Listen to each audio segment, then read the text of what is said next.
They're going to get 8 minutes. Oh, they get 8. We Oh, get 2. yeah. Ooh. Yeah. So it's Nunpub 2023, and Got it's it. feedback frenzy time. Woo! Woo! So Yay! if you don't know what feedback frenzy is, it is our non-infringing Shark Tank-like product. What we've got 10 designers that want to show off their games to the industry professionals on this panel so they can get feedback on those games and those prototypes while they work on them. So the first thing we want to do is we want to introduce the panel. I'm Ben Beagle. I'm the mayor of Unpub. And I'm at the end of the day, I'm no one of consequence. But that I got to be on this panel because I'm an industry professional. Oh, okay. Mick, why don't you introduce yourself? No, we don't do that. We don't do it like that. No. Come on, let's go. For those of you who don't know us, I'm Starla. I'm Mick. And we are our Fan Place Games. Boom! There you go, baby. Yeah. And you're industry professionals too. Yes. That's what they say. Yes. That's what they say. That's what they keep telling That's us. what they say. We don't know.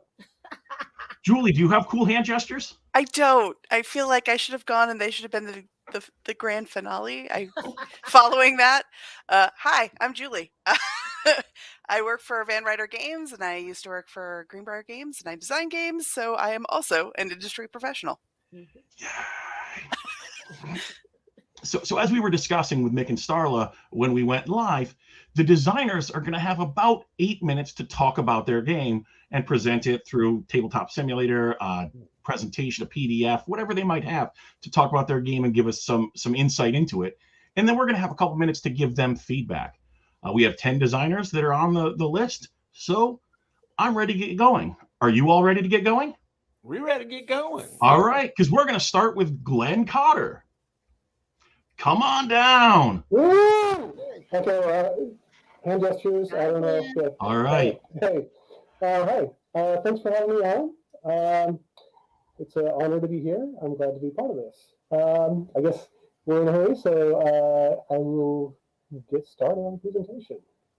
Let's see. Share screen. Okay. All right. See that? I'm waiting for it to come through. No, I haven't seen none yet.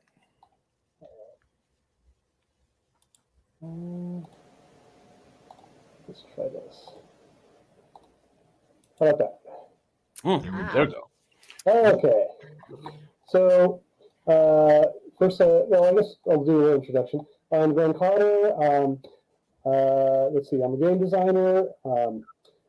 My day job is a VFX artist. At that for like the last decade or so, they've been part of lunchtime game groups. So we get a rotating group of hobby gamers and games curious people as well. And family, parent of 2 teenagers now. So my general goal in design is to something that satisfies like that whole spectrum of gamers. So what I'm presenting today is TriStar Racers. So TriStar Racers is, in TriStar Racers, you're the captain of a spaceship race team. So you have, each player has a team of 3 ships, one in each of these color lanes. And your goal is to get all 3 ships across the finish line. How you do that is you're going to take a tile from your hand and play it to the board, touching an already played tile. And the matching colors will propel your ships in the matching color lane. So let's take, for example, let's say this one. Let's say they were playing it there. That's really not a good play, but you total up 2 orange, you move 2 in the orange lane, 2 in the purple, you move 2 in the purple lane. And then you'll draft a replacement tile and then get a bonus for whatever tile you draft. It's paired drafting, so take this tile, you get 2 orange, take this tile, you get 2 teal, take this tile, you get 2 in the pink there. As you're moving along, you match the colors to move your ships or trigger power-ups that are on the edge there. Get your ships across one of these Starburst tokens and flip it over. It's like Mario Kart. You get a bonus and trigger that when you cross it, when somebody crosses it. If you play so your score lands on top of another ship, you actually move forward to the next available space. So you can do a little leapfrogging if you can plan it out to land correctly on someone. Get your ships across the finish line, and that's the core of it. That's the core loop. And it is modular, so the edges are replaceable with all sorts of different abilities. There's like lighter versions. If you're just doing family version, family lightweight, you don't have the powers, but there's also a bunch of other options to swap out for the edges there. Let's see the powers that we have here. So like, let's say if you were to match the warp power there, the arrow, what you'll do is you'll move ahead. So let's say if in orange, if you did the orange here, and the red one played it, they move ahead of the next player regardless of what number. If they were way up here, you would warp ahead of the next person. The freeze, somebody were to trigger the freeze there, or stasis field, whoever is in the lead is frozen for a round. So they go into stasis, they can't move in that lane for that next round, and that's just whoever's in the lead. And then the 3-color one here, the crystals, if you place a tile there, or if there's an edge that has one that you match, you just move ahead all of your ships one in each lane, and then do your normal movement. What I like about this is it's a quick onboarding. You can set up and learn to play and start playing in just a couple minutes. The pacing of the game, it builds, like it starts simple at first, you're just matching a few colors, and then as these tiles start filling out the board, you can match multiple shapes, multiple sides at a time, and the moves get bigger, and you get massive moves, and lots of dramatic leapfrogging. Modular design has a lot of ability to vary the play, so it scales from a lightweight family game all the way up to more complex and cutthroat. Like if you're more of a hardcore gamer, like there's other drafting modes like this one. The advanced drafting is you have the bonus movement, the tile, as well as drafting player order. And let's see, I'm going to try to wrap this up. Let's see, this was actually a runner-up in last year's Cardboard Edison Award.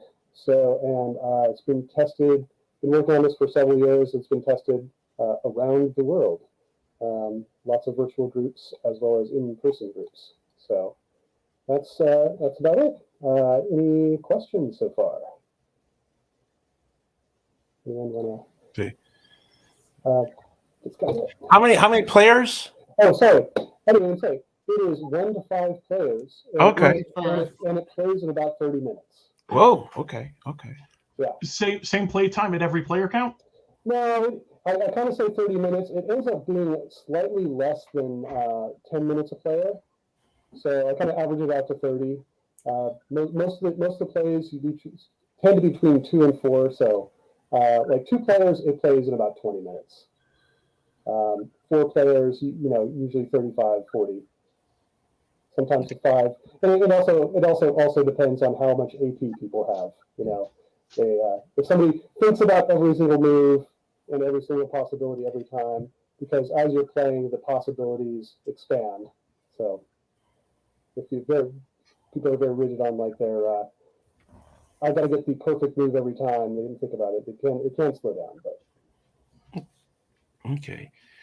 Now in the solo mode, are you kind of like going against a bot or something like that? Yeah. So one of the things I'm testing right now is I have various different racer bots, and they don't actually play tiles to the board. I don't want to have a player have to think about sort through a flow chart of how a bot player would place a tile. So what I do is they have draw tiles, and they just total up the pips on the tile, and that's their movement for the turn. So then I have different pacings, one for different skill levels. Like this is This one is probably the one most emulates the scoring that players do, where first turn they do one tile, the next turn they do 2 tiles and total those up, then 3 tiles, and then 4 tiles after turns 4 on. And at that point, they're going to be going faster than you, so you better win fast. So. Okay. So I'm going to have you stop so that we can give you a little bit of feedback on the presentation. Sure. And Mick, since you were doing the follow-up questions, would you like to start? No, you go right ahead. Go right ahead. All right. So I will say, nail on the head with what Mick said at the very beginning. So obviously, asking questions, we're intrigued on how it plays. It seems like a abstract game that can go, and you're describing it as it can go as light or as hard as the strategist playing it. Make sure you start with your stats. Yes. Start with your basics. Give us that, as a publisher, the publisher's going to want to know that information up front. And also, this is really cool for being able to play it online, and that's very smart. And all the play testing, all of that, and working that into your presentation, super useful. For a presentation like this, I would make it a less busy. It looks cool because your space, but I make it a less busy background so that I can focus on the game, because I was having a hard time because you were also moving the board around a lot. So being able to follow it as a presentation versus a playing experience. So those were my 2 pieces of feedback. It looks super cool and engaging. It looks a little like a bigger size game. So you also might want to point out how, for somebody who's like a publisher picking it up, components hitting, like whether it would be, they're going to worry about cost effectiveness, I think. Right. Yeah. So the physical version I have here. So. Oh, that's super helpful. Yes. Cool. So Thank that's you. the physical version. Oh, and we're at time. Okay. All right. So thank you, Glenn. Well, thank you so much. Thanks for having me on. Enjoy the show. All right. Thanks, Glenn. And now we're going to be moving on to Kerwin Velasco.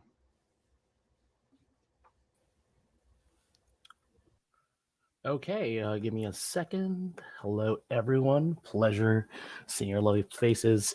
Can you guys see my screen? I'm not sure, actually. Yes? Okay, wonderful. Let me first get started here. Hello, everyone. My name is Kerwin Velasco. Oh, let's get presenter mode here from Canva. And I made this game called Clutch, Battle in Your Pocket. And so a little bit about me before we go into this. I am based out of New York City. I'm a hobby game designer. I founded this little small, tiny game studio called Talaga Games. And I created Clutch for several reasons. First and foremost is I like very small form factor games. I'm going to put that up front for anyone that's publishers that's listening. That means they fit in a tin, actually. So that's how small I'm talking about, not like tiny epics or something like that, right? And so I was very much influenced by the Mint Tin series from Justin Velasquez and The Blessed Dark that you see in the bottom left-hand screen by Nathan Mjolnir, if you guys know who they are. And so I decided I want to make a game for my wife to show her my love of fighting games.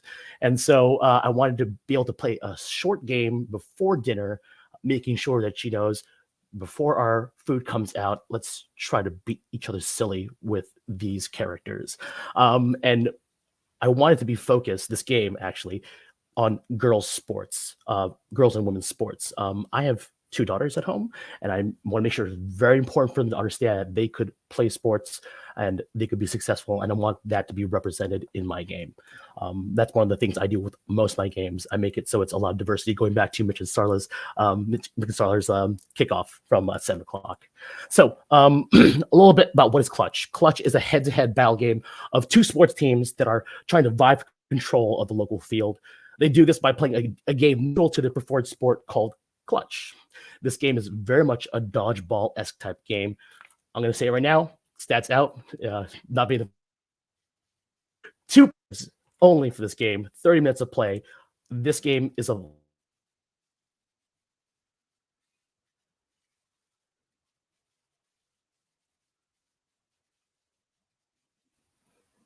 Everyone hear me? Good. Okay. All right. So let's go into it. What is the objective? The objective of Clutch is to be the first player to bench the other team through exhaustion or destroying the other team's base. All right. Obviously, I mentioned all the things that I like about it, but let's go straight into a little bit of the components so you can know about it. So with this game, it's around 60 action Minton cards, 4 team Minton cards, 21 tokens, 2 dial counters, 8 standees, all of that fitting into this tin. It doesn't include the instruction booklet that's only online right now. So again, I'm welcome for feedback on how to make that work or making this possibly a little bigger. So with that, let's start off in how we play this game. All right, first you choose your team. These are the first 4 characters you could choose from this version of the game. And so for this simplicity's sake, we're going to choose these 2 characters, JR from the Red Fox crew and Max from Team Ursa Major.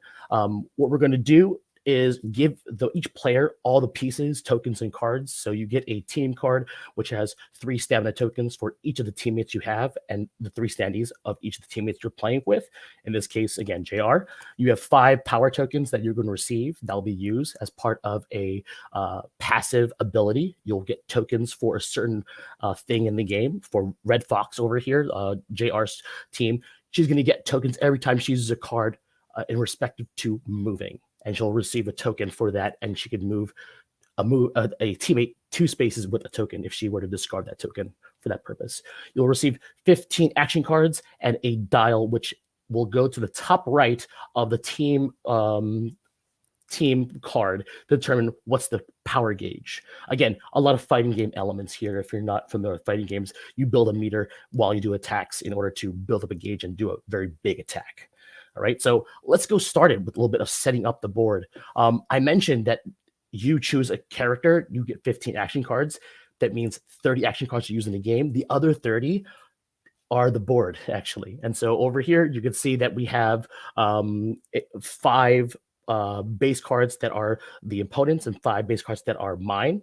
All right, so those are indicated by the brick cards on the top and the bottom. You can see that we have a field in the middle, and on the perimeter, we have 2 buildings that this field is wedged against. And we're trying to vie control of the field that's here.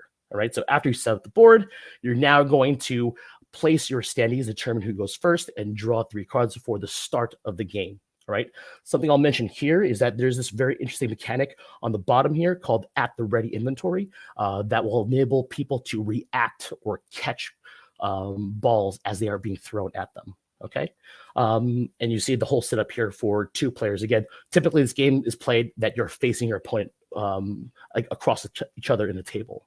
So let's go straight to a little bit of the components of the action card, how it looks like. So an action card is the card that you have the most of, 15 cards in your deck, and you're going to draw these cards. And these cards, there are 3 types. There are offensive throw cards, there are defensive catch cards, and then there are utility cards that could be special. All right, a little small special stuff.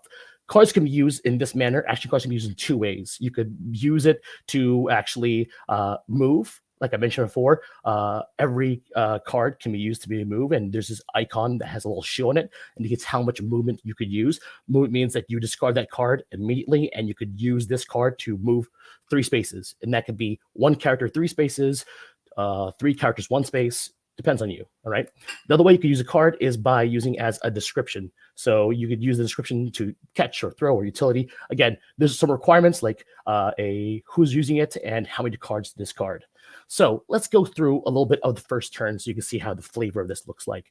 We have a little bit of each card here, throw, catch, and utility. I'm going to actually be using the utility card here for movement. So you can see I'm going to get a token because I used my passive. I gave a token that I can use for later. And now I'm also moving my 1 character, my A character, 1 space. So I'm 4 away from this character, the blue B. All right. So on the top here, I moved my red standee down 1, and I moved, I'm 4 away from this blue guy over here. So, in my hand, I have these 2 cards left. I am going to actually use that throw card to use as an action. I'm going to use it for my A character. He's going to hit B. B is going to get 1 less health. They're going to be down 1. And then we're also going to receive a card because our card, the description of it said to draw a card immediately after throwing the ball. So we also have in my hand a card that's for catch. I'm going to actually put that at the ready as part of the inventory. And now that's going to be there. And what's going to happen is I'm going to draw my hand back up to 3. And I'm going to show you a little bit how it works. If someone were to throw a ball at me, I would use that at the ready card. Let's say someone's trying to throw it at my B character. I can catch. And because this description says throw back 3 away, it's going to hit back that character that's attacking me for a damage. So that B character gets 1 less health, and I also am able to increase my power meter to 1. All right. That's basically the whole rundown. I tried to do as fast as I can. I'm making sure everyone's understanding what I'm talking about. Thank you for listening to my game. I'm welcome to any questions you have. Question: you're at the ready cards. Do Yes. your opponents are those played to the at the ready position face up or face down? Face down, so you don't know. Okay. You don't. So the you can opponent actually doesn't put know what I any might card have you there. want. Yeah. Yeah. Exactly. Mm-hmm. Man, I really do love how you got the, you really put out there, the diversity. That's really cool. Yeah. Yes, and you can That's see really, that really there's cool. other characters on the far right that are Yeah. representing a lot. Really, there. really cool. Yeah, and the artwork is very colorful Yeah, it and is. inviting. Really love that. Yeah, actually, a illustrator from Nickelodeon did it. So Oh, Really that's nice. cool. Well, yeah. So it Yeah. looked beautiful. You have a lot packed into a very small space, which Mhm. A lot. so you also know which publishers you're going to go for to pitch it to. If you only have a short period of time, I would start. I mean, you had your stats first. That was great. I would Yeah. go into the what a turn order looks like and cut back some of the detail. Let the Mhm. publisher ask you some of those. Yeah. You were trying to give us the rule book. Yeah. Yeah. And I appreciate that, but give us the option to ask you, come to you, and then you can gauge how excited we are about the game. Because it looked great, but it was so fast that I was not getting all the nuance that you were trying to give me. Yeah, And I wanted it. I did want it. I'm absolutely going to echo Julie's comments there. Yeah. That you did give us a lot. I Mhm. think you want to focus on, and for anybody else listening at the back, it's who am I, what am I doing, and how do I do it? And then give us kind of that first turn along with those stats, give us the feel. But you really dug us in deep on some of those, individual things that you wanted a publisher to ask you about. So then you could gauge their interest based on the questions they're asking instead of kind of throwing everything at them like a waterfall. okay. And I want to Yeah. say one more thing. I love Midworks. I love the game that Jason Blosky did. Is it Jason? Yeah. Blosky. Love it. We have it. We have all of the different variations. But I'm thinking that you're trying to stuff too much in a tin that's small. You're talking about 30 to 60 cards plus standees and tokens. You may want to increase the size of that box. I mean, I know the tin is cute, but I think you're being a little ambitious to try to get that in there. Otherwise, it's going to be so small and tiny. Can't It's not read going to be, it's not Yeah, gonna then be you're like forcing me to that. get a rule Yeah. book from, Yeah, right. print it out. Mid- So Yeah. that's food for thought, and that's Midworks, something yeah. to present to the publisher. We are Yeah. at time, so we got to keep going. But Yeah. thank you, Thank Kerwin. you so much. Appreciate it. All right. Yeah. All right. That's a good point though. The size of them, just because you can doesn't mean you should. Absolutely. Yeah, Yeah. Gets me back to when Homer Simpson got his shirt deep fried at the carnival or whatever. He's like, I Marge don't know told you about, they I don't could. know about Homer. I don't know about Yeah. that. That's what a little box. Well, yeah, but I mean, Tiny Epic, they Yeah, got a but nice that's- size box. Which Yeah. right, I was actually thinking that too. Yeah, Yeah, Tiny, Tiny Epic, Epic but not got a a nice 10. one. Yeah, That's not a too 10. small. That's a little small. Yeah. Yeah. So now we're gonna bring in Sabrina Silva. Okay. Hi. Hello. Sabrina. Hi, can you guys hear me okay? Can you hear me Yes. just fine? Yes. Excellent. Okay. I'm Sabrina Silva. I'm a designer based in Pittsburgh, Pennsylvania, and I work on family games and cooperative kids games. And the game I'm going to share today is Earthquake Escape. This is a cooperative pick up and deliver game for kids and adults to play together, ages 5+, plays in 15 to 20 minutes for 2 to 4 players. And I'm going to, in the game, you are a family of Stegosauri, and you're just lounging around in an afternoon in the late Jurassic when all of a sudden the trees sway and the ground starts to shake and oh no, earthquake! And your eggs roll out of your nest down across the valley, and it's up to you to work together to go out, collect your eggs, rescue them before the valley falls apart, take them to your new nest on high ground, and that's how you win the game. And I'm going to share a different camera view so that you can see the game. How's that look? Looks You see fun. it? Okay, great. So this is the board at the start of the game. You can see that it's played on these tiles, and the tiles shift back and forth over the course of the game as earthquakes occur. And additionally, cracks appear that are obstacles that you and your family of Stegosauri need to move around. So a lot of the game is about navigating that space together. On your turn, you're going to roll the action die. That tells you how many actions you have. The base action is moving. You can move in any direction, including diagonal. Each movement, one space, is one action. And if you land on a space with an egg, you must stop end your turn and pick up that egg. And I don't know if you know this, but Stegosauri carry their eggs nestled in the bony plates on their back. Obviously, right. That may or may not actually be true. But it is in this reality, and that's how you'll carry the eggs around and take them back to your nest. A couple other actions that you can do. You can move down through the valley and leapfrog over your fellow dinos, or pull a dino to leapfrog over you. So by doing that action, you can work together to move more quickly and efficiently down through the valley. And the last action you can do is you can give a big dino stomp on your tile to shift the tile one space left or right. So that lets you kind of manage the valley tiles, try to keep them under control, because after everyone takes their turn, moves their dinos, you're going to do the next earthquake. There's a little earthquake tracker, and it tells you the intensity of the coming earthquake. And it starts out very mild, one space at a time. But it gets up to 2s, then 3s, and eventually 4 and 10 for the big quake at the finish. So for an earthquake, you advance the earthquake track, and then you roll the earthquake die, and that tells you which terrain type is going to shift.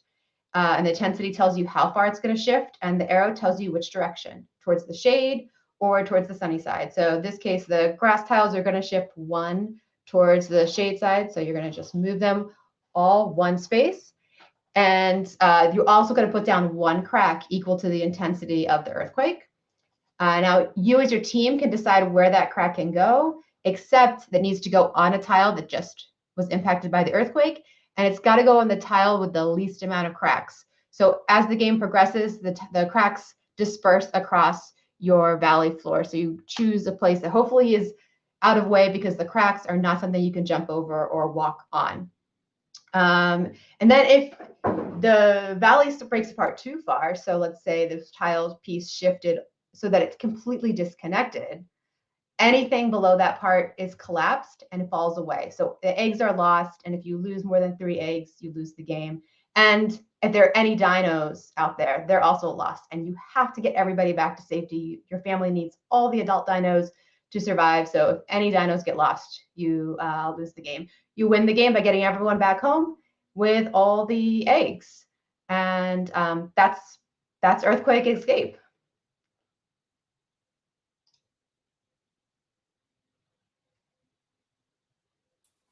Very cool. That's pretty cool. There. That's pretty cool. So I love the presentation. That was from start to finish very good at giving us an overview, explaining who it was for, why it was for that. Somebody said, "Where do I send my money now?" So other people feel the same way, and that's pretty great.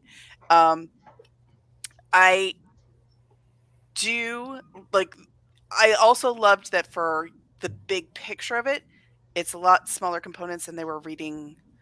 You didn't need reading, which for ages 5 and up, I was, I hear 5 and up, and then I see a lot of writing, and I'm like, so that was great. Mm-hmm. Great. Yeah, and I'm sharing my screen with my cell sheet, if it's possible. I'd love feedback on that too, if you're willing to give some. It's 2 to 4. Is that 2 to 4? It gives a great look, like the cell sheet. Looking at the cell sheet just gives a great look of what to expect in the game, right? That's the layout you'd expect. Mm-hmm. One of the people in the chat mentioned that they got really good, like fancy Frogger vibes, kind of from it. Because the street is moving and it's none of the car. Yeah. It's very thematic. I like that, and it's I think someone said in the chat it's intense, and I mean, like you lose, it splits apart and you lose folk, and I'm like, woo, That's Lose the that's game. intense, but you know, I like Yeah, it though. It's lose cool. It's the a challenge. It seems challenging. I like Yeah. that. So the Oh. one thing when you're presenting, I mean, as a presentation and as a ready to present to publishers, it looks ready. Yeah. Great. I will say the feedback I think you'll most likely get is cost, because of course for kids they want the lower the cost the better, because games are an impulse buy for parents, and so publishers who are putting them out have a pretty set price range with not a lot of wiggle room, and you have really cute components that are probably on the upper end of that price range. So that would probably be the conversation of how, like, but that's them interested in it. So I don't think that that's the problem. From what I'm looking at, it looked great. Yeah, my Great. super important question. You're bringing this in Yes. March. Yeah, All I'll right. bring it in March. Yes, All right, cool. definitely. Hmm. Yeah, I'll be at Unpub in March and happy to play test this game. I'll also be bringing my other game, Diatoms, and looking for playtesting for that. Mm. Looks good. Awesome. Good. Awesome. And any other questions for Sabrina? Mm-mm. So have you played tested a lot with younger kids? Yes. Yeah. Playtest, and I run regular playtests. In fact, I'll just put a plug. I'm at Little Liminal. That's my studio, and I do playtesting, and I sometimes mail kits. If you're in the Pittsburgh area and you have kids, definitely playtest with me. But I also, mail playtests, so usually I'm doing blind playtesting. So I try to make sure that like the rule book experience is also really good, because I'm not typically in the room when I playtest board games. Okay. Oh, that's perfect. That's really cool. Ah, so good. All right. Awesome. All right. Thank you so much. Sabrina. Thank you. Thanks, guys. All right. We can remove that. A lot of, we're only through 3 games. We had seen some interesting and diverse, types of Very, games. very types of games. That was Yeah. really Yes, very And interesting. that's just that all these designers they put a lot of work into it. And so Mhm. I'm excited to see what we've got next coming from William Augustus Griffin Sr. Hey, William, how are you doing tonight? Hello. Hi. Hello. Doing well. Let me know. Hello. How are you all? Oh. We're fine. We're How are fine. you? I'm great. See the smile? Can y'all hear me? Yeah, we can hear you just fine. Great. I'm glad y'all can hear me. Excellent. Well, Habari Gani, my name is William, and I am the designer of Kingdom Come. I designed Kingdom Come because there's a problem in the gaming industry. You see, most African-themed games are either about wildlife, colonization, or ancient Egypt. This Bingo. narrow perception promotes the stereotype that Africa is just a wilderness that needs to be subdued, and its only Mhm. civilization ended over 2,000 years ago. Look, Mhm. you're going to see a lot of games tonight, and you'll see thousands more get published this year, but none of them are like my game. In Kingdom Come, you are a leader of a mighty African kingdom. During the game, you will fend off hordes of fantastical monsters from African folklore, capture them, and use them against your rivals. Altogether, Kingdom Come is a celebration of the history, diversity, cultures, and mythologies of Africa. So I'm sure you're interested and want to learn more about Kingdom Come. So what questions do you have? Can you walk us through a turn? Yeah, Absolutely. And how many players? Like the stats. How many players? Things like that. Yeah. What's my Absolutely. ultimate goal? I always say, like I mentioned earlier, who am I? What am I doing? And how do I do it? Yeah. As I said, you are a leader of a mighty African kingdom, and you're trying to have the most victorious kingdom in all of Africa. During the Okay. game, you will be accumulating victory points over a set of 3 to 5 periods. During each period, you will go to the market to buy upgrades. You will position your military across Africa. You will also manage your kingdom and battle monsters in other players' kingdoms. The player, again, with the most victory points at the end of all periods wins the game. So this is a phase-driven system, and those are some of the actions you'll be taking during your turn. So that's who you are, that's what you'll be doing, and that is the objective of the game, is to accumulate victory points through a set collection of objective cards and monsters.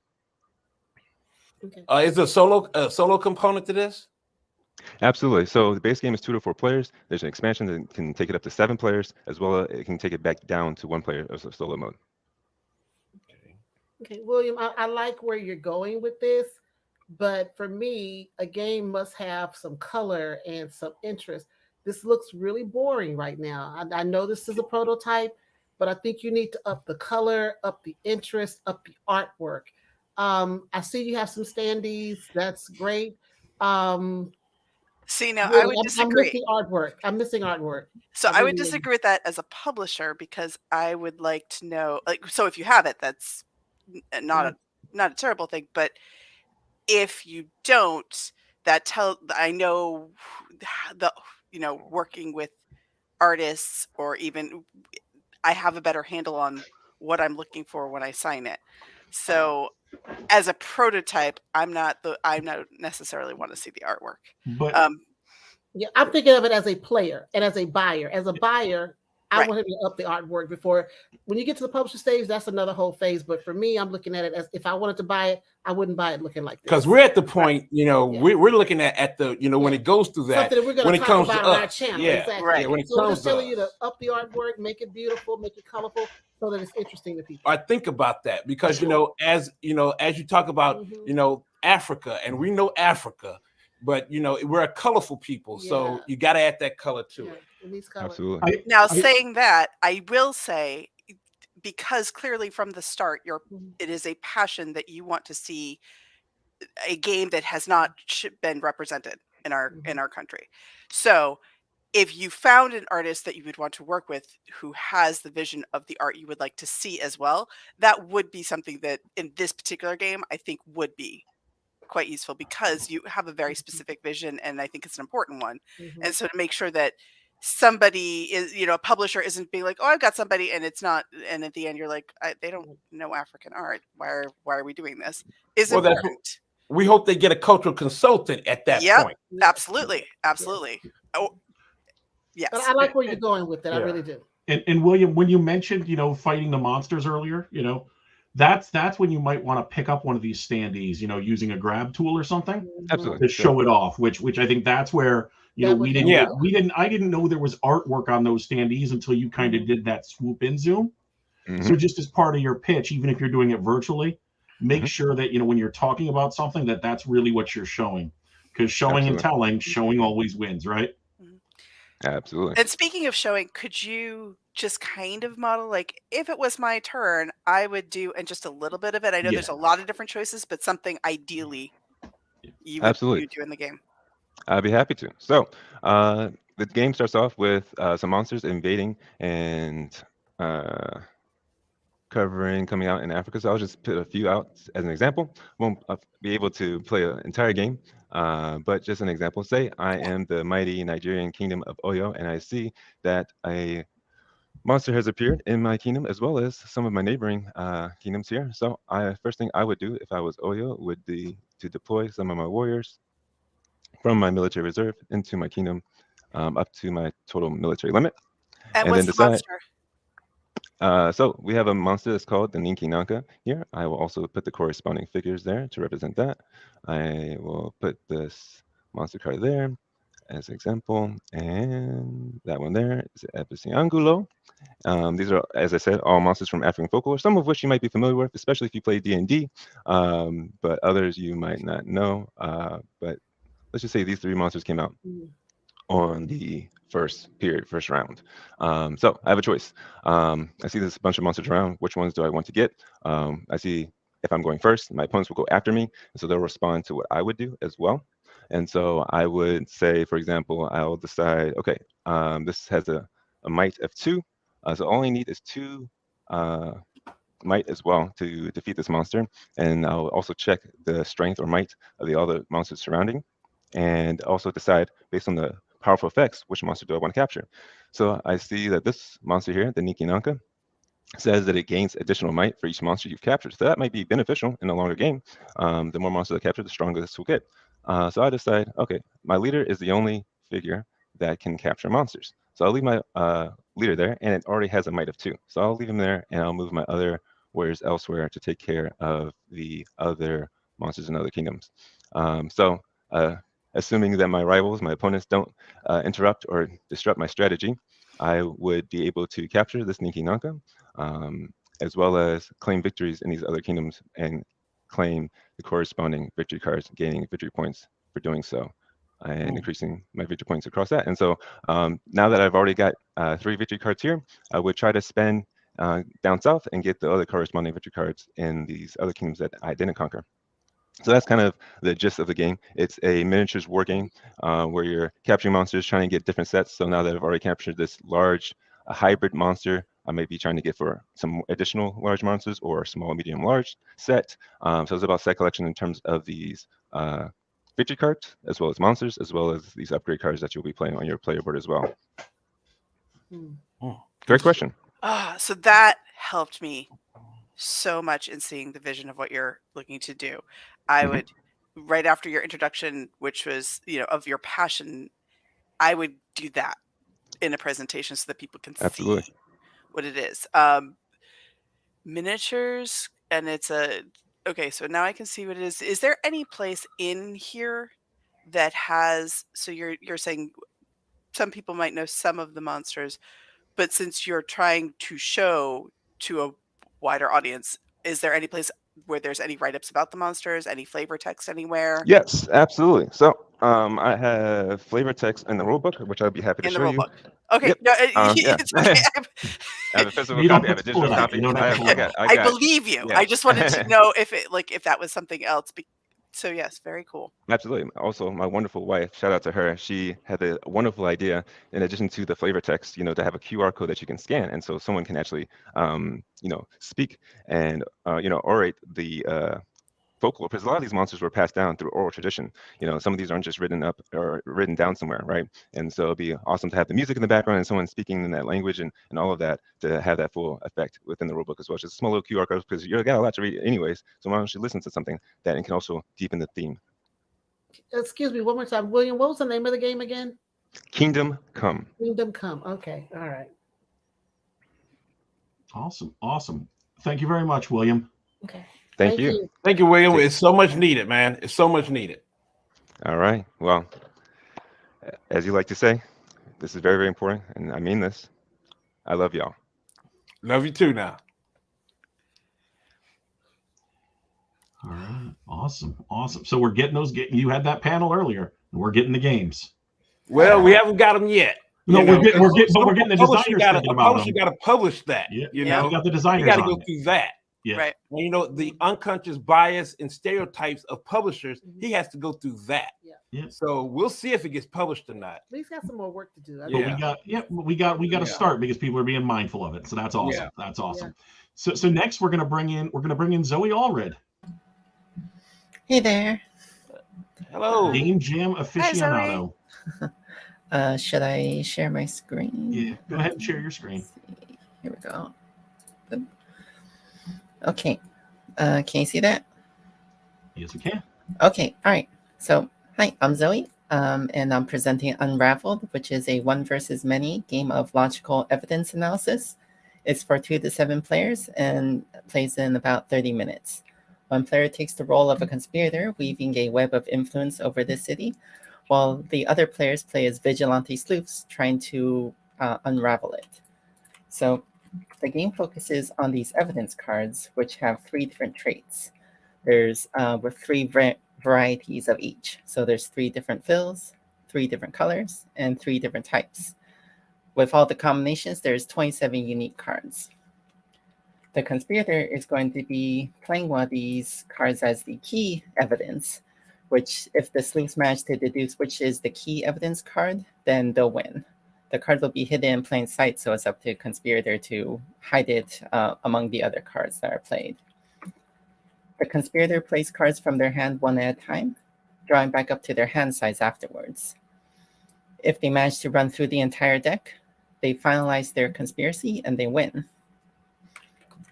Meanwhile, the sleuths are going to be examining the data, looking for patterns and outliers. At any time, they could examine a piece of evidence to see if it has any linked traits with the key evidence, as in any of the traits that has happened to be in common with the key evidence. The conspirator must answer truthfully, but with every examination, they get to prepare cards. Those cards become ammunition for card effects, but also run through the deck. So the conspirator can spend their prepared cards in order to activate their held cards effects. And these effects can range from things like going through the deck faster to get to the win state, rigging evidence, which will prevent the sleuths from being able to examine it. And then lastly, being able to bribe the sleuths or mess with their loyalties. The thing about the sleuths is that they can't completely trust each other. Each sleuth has a loyalty to a specific trait. And if that trait happens to be linked, then they're loyal to the conspirator and they want the conspiracy to happen. If they can manage to help the conspirator win and sabotage a card in the process, then they end up winning with the conspirator. So you either help weave the conspiracy or you help unravel it. That's unraveled. And as a little bonus, I have a conspiracy here that you could solve. These 4 cards have already been examined and are linked, and you have one more examine before the conspirator would win. And that's my pitch.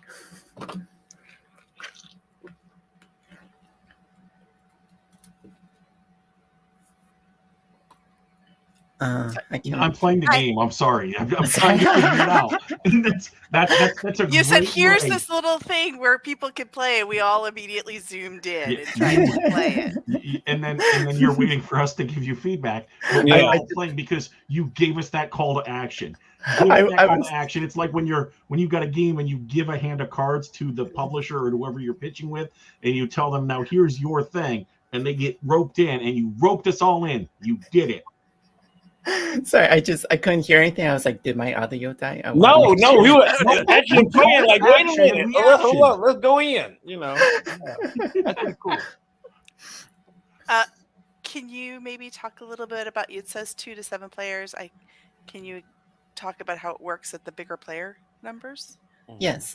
So at 2 players, 1 player plays as the conspirator, the other plays as the sleuth.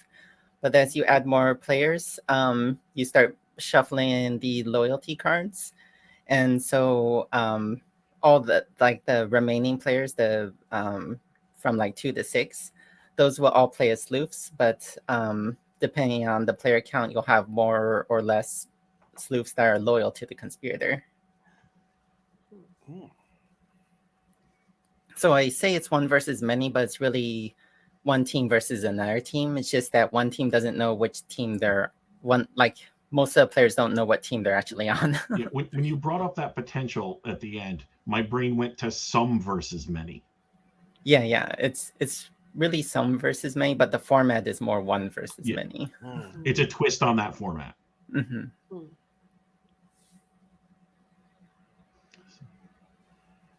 Your pitch, like we said, like that call to action got all of us, got all 4 of us. Your pitch was great in writing us in there. I love everything Zoe does, so I'm terrible at the feedback though, because so I'm waiting for somebody else to give some. That's pretty good, right? Yeah, it's pretty good. I mean, what can you say? It's like, hey, okay, I'm ready to play it. You know, it's pretty good. You know, I mean, the artwork fits the theme. Yeah, it fits the theme. I mean, yeah. I was going to say, actually, Zoe, if Julie at Van Ryder Games, if you wanted to send me stuff for this, I feel like at this point I can at least show it to my team. I would love to. Yeah. Does the game come with the string so I can do this thing? I legit wanted to include string in the box at first. Because I want to take those push pin tokens and tie them together. Yeah.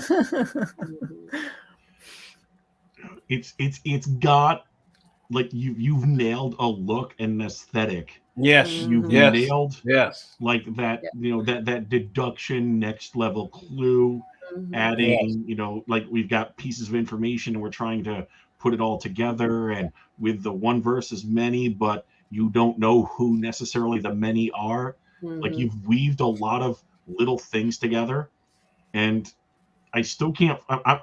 I'm vamping for time so I can figure out the thing. Like, that's all I'm doing right now is I'm still trying to figure it out, and I just don't have it right now. Yeah, just send me this all sheet, please. You'll be so good. We'll be excited to see this out there. You know, excited to see this out there. Yeah. Oh, thank you.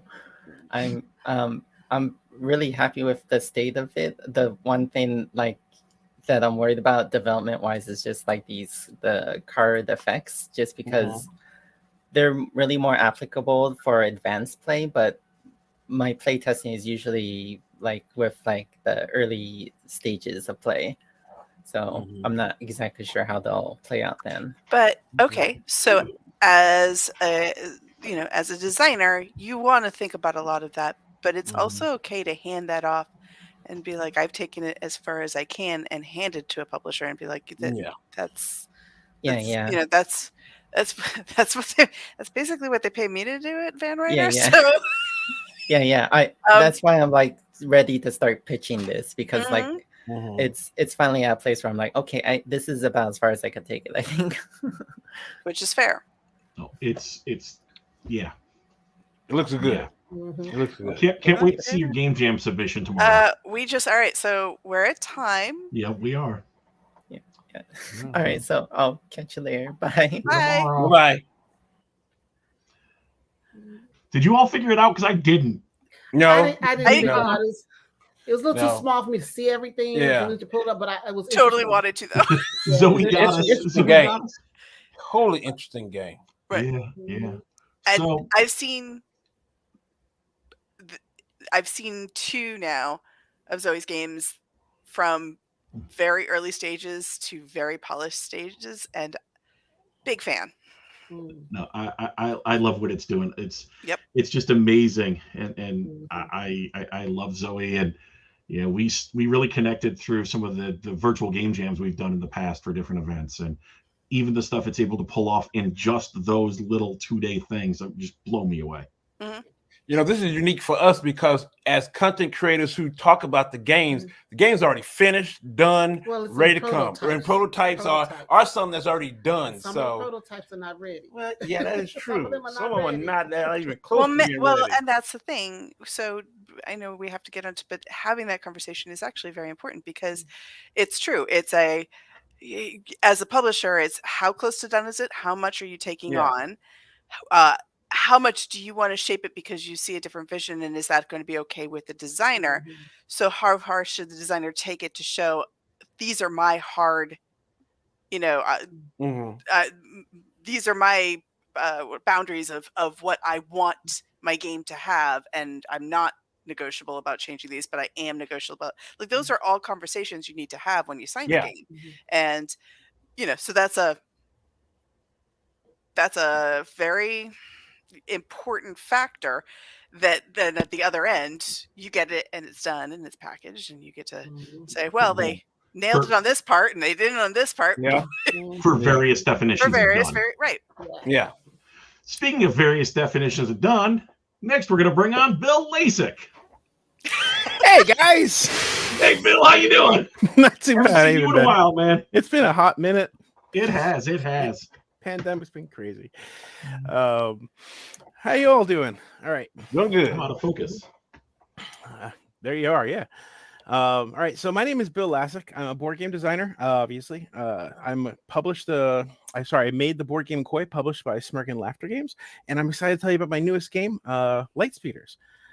Is there a screen share button I have to hit? Yeah, it's going to be down at the bottom. It's going to say present. There we go. Or present. It's Christmas time. Share screen. Your tree's still up. Yeah, it is. We kind of leave it up until like February. We got a 5-year-old. She likes it, so yes. I'm just trying to get back in focus, and it's not working. Okay, the entire screen.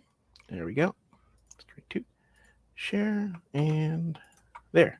All right, are you all seeing the game? Yes, we are. Perfect.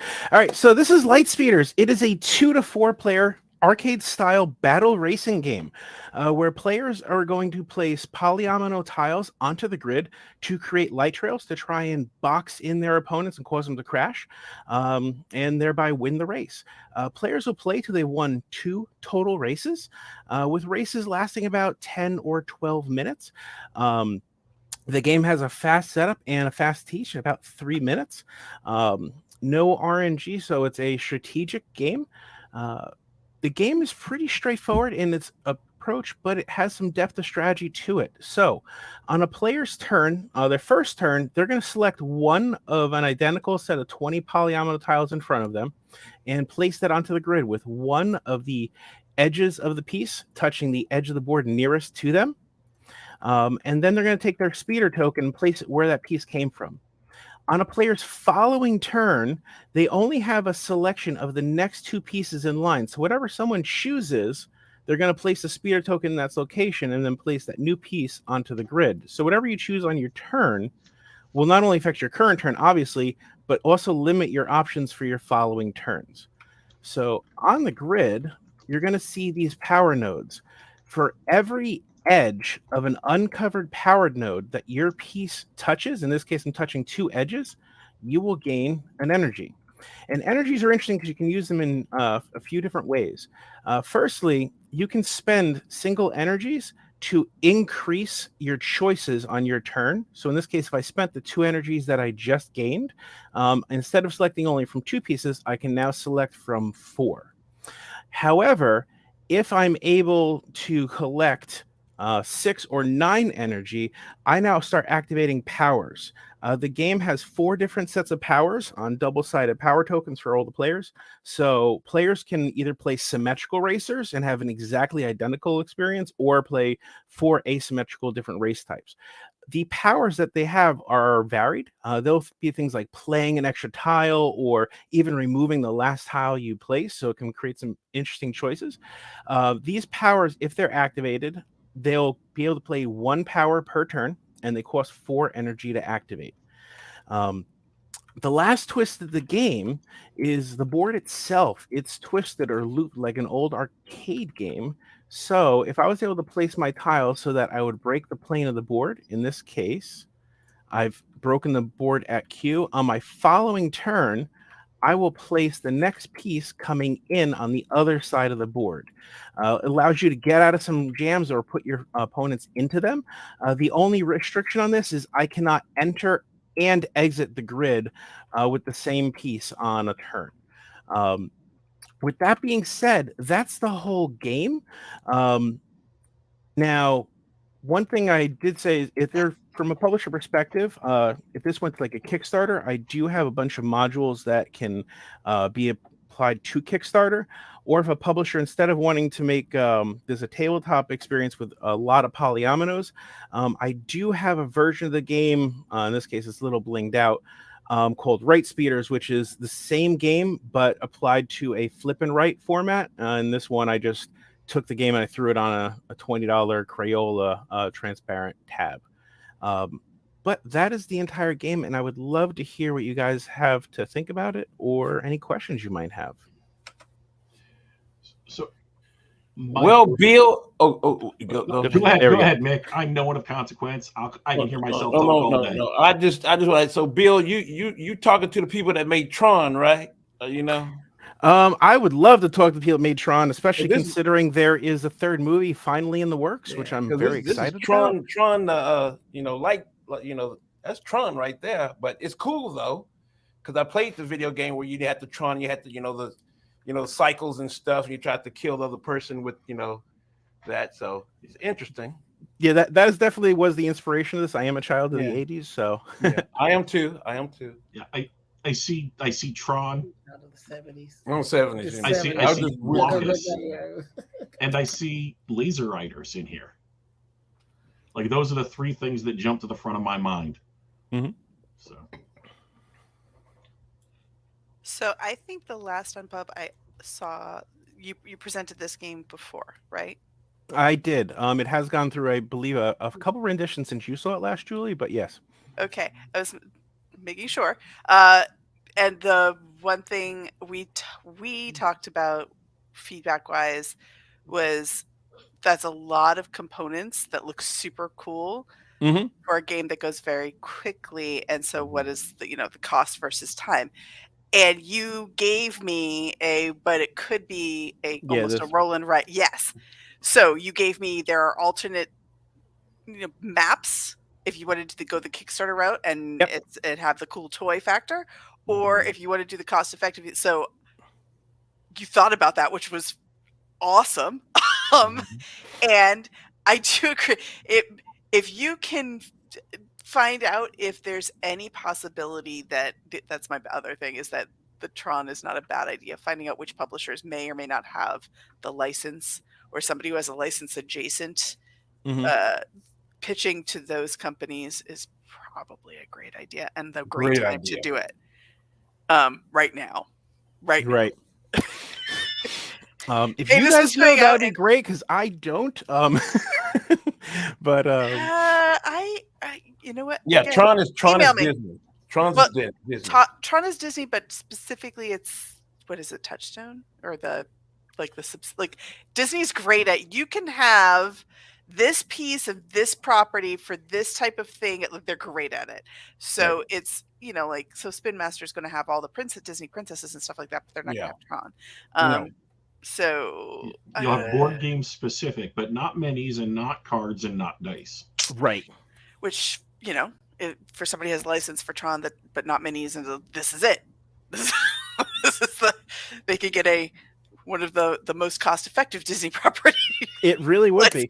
Or at least pitch it that way to companies that have had licensed properties before. Yeah, so right. Even that is kind of just going in quickly saying, all right, who's done other. So is probably but doing that now and sending it out. How much faster do you find the Flip and Right plays than the actual board game? And follow-up question, does the experience feel the same, or does it feel like a lighter version or a lesser version? Okay, so actually the Flip and Right actually plays a little longer. The reason is, in the Flip and Right, you're drawing the pieces, versus this one, I'm just grabbing a piece and dropping it. So it will play a little bit longer, about 15 minutes. It has about 3, maybe 4 minutes. I will be honest, the Flip and Right, I have tested mostly with local friends and family, so I haven't gotten this to a convention yet. So my test data is more localized. But I would coming down to Baltimore in March, right? I cannot, because that is my wife's birthday weekend, and I'll bring her. You can go to any convention, but that one. So I usually go away for the weekend. And, I'm not gonna. Yeah, I'll offer a cake. There's a giant down there. There you That's go. the best I can do. So with that being said, though, so the other difference with the Flip and Right, so in the main board game, you see everyone's available rondel. So you do get, like, if I'm really playing strategic, I'm trying to compete against purple, yellow, and blue. In the Flip and Right, it's just a continual cycle of tiles. You only normally would see the next 4 with selection of the next 2, and then as people use energies to get a little further, you start revealing some more of those tiles. So it does have a slight bit more RNG feel to it, because you don't know what the next tiles are going to be. But with that being said, the Flip and Right is on cards versus using the polyominoes. But with that being said, a little bit of RNG, but it's fairly the same experience. Cool. All right, we're at time. Thank you so much, Bill. Thank you, Bill. Take care. All right. All right. Now I got to figure out a really creative segue for the next one, because I'm making these up as I go along. I'm going to be really classy while they're Hey, you do what you got to do. That pizza ain't gonna eat itself. Speaking of pizza that ain't gonna eat itself. No. So we're gonna bring on Gene Koo, aka Sticky Doodler. Sticky Doodler. Okay, let's go. We met because of Game Jam as well. Yeah, we did. Yes, we did. Can you hear me? Yes, we can. All right. So, all right, listen. So, all right. Okay. All right. We got this figured out. Okay. So here is the deal. Veronica ghosted the entire request for proposal, all of it. We don't even know who the client is, right? Okay. So all we have is the project code name, and we've got 30 seconds on this elevator ride to come up with a pitch. You ready? All right, let's go. So everyone remembers what an acronym is, right? So you have letters, and then you basically figure out a couple of words that fit those letters. So if you got an RFP, everyone knows that that stands for rabbit flavored pastries, or maybe it stands for rapid fire poodles. Well, anyway, the problem is, okay, here's the elevator. You've got 30 seconds to come up with a project that the client is going to go for. Remember, all we have is the project name. Come up with the project. Don't worry about delivering. We're the ideas team. Don't worry about it. The product team is always going to come through for us. So whatever we come up with, they're going to figure it out later. So I'm going to break out a character here and say, are you guys willing to play a first round with me here? Sure. You heard us talk about Zoe. The call to action is the. All right, so here we go. So what I'm going to do, I'm going to throw up a word, and you're going to have 30 seconds to come up with an acronym for it and type it into chat, and we'll just go through one of them, and we'll see what we come up with. All right, so here is the project. It is Project Bath, and just type into chat what up with something that stands for BATH. And I hope I can figure out where that one's going to show up on my screen.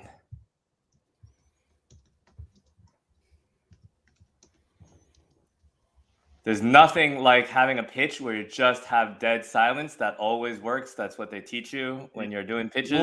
Yeah, so just look in the private chat. It works great. Already. Okay, we got it. Okay, so we're not even going to run the whole time.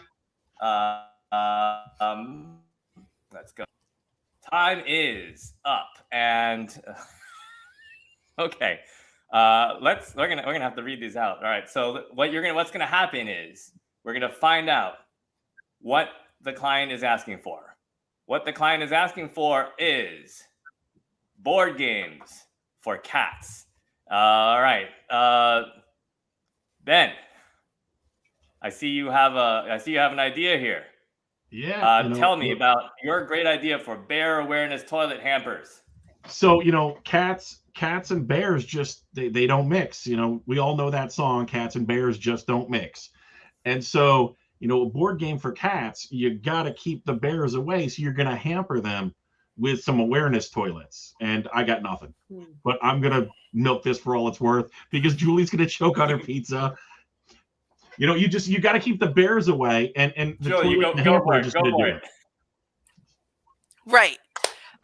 We want board games for cats, and I mean, who doesn't? They love batting the components around anyway. It's kind of a match made in heaven. But here's the thing: they really don't like to be bothered while they're doing this, the humans trying to get them to stop playing with the games. So you're going to unleash blue attack thermal horses to keep people away from the cats so that they can successfully play the board games. It's going to be fine. They're going to have remote control because, it's with the heat sensors and everything. So don't worry about it. It's perfectly safe.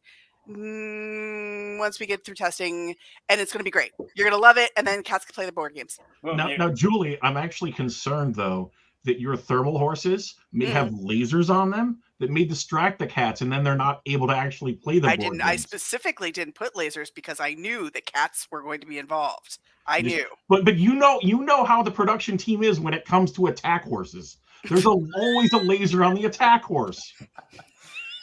And this is why we beta test. I agree. So great. Love it, guys. So I'm not going to pick a winner because there's nothing worse than when you're the one doing the pitching, but you're pretending that you're not doing the pitching. But thank you. That was amazing. I loved it. And so that's the game. That's really it.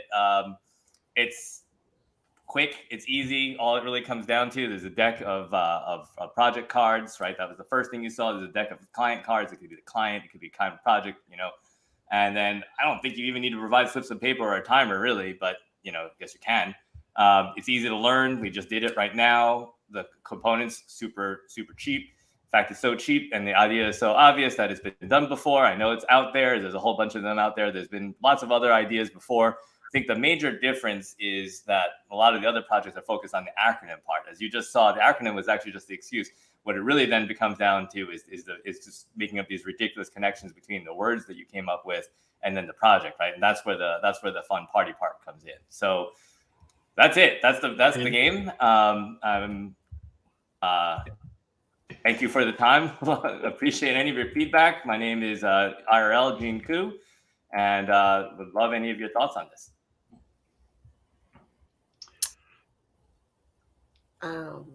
What you got? I don't have any. I mean, no, because I would get confused real quick, and yeah.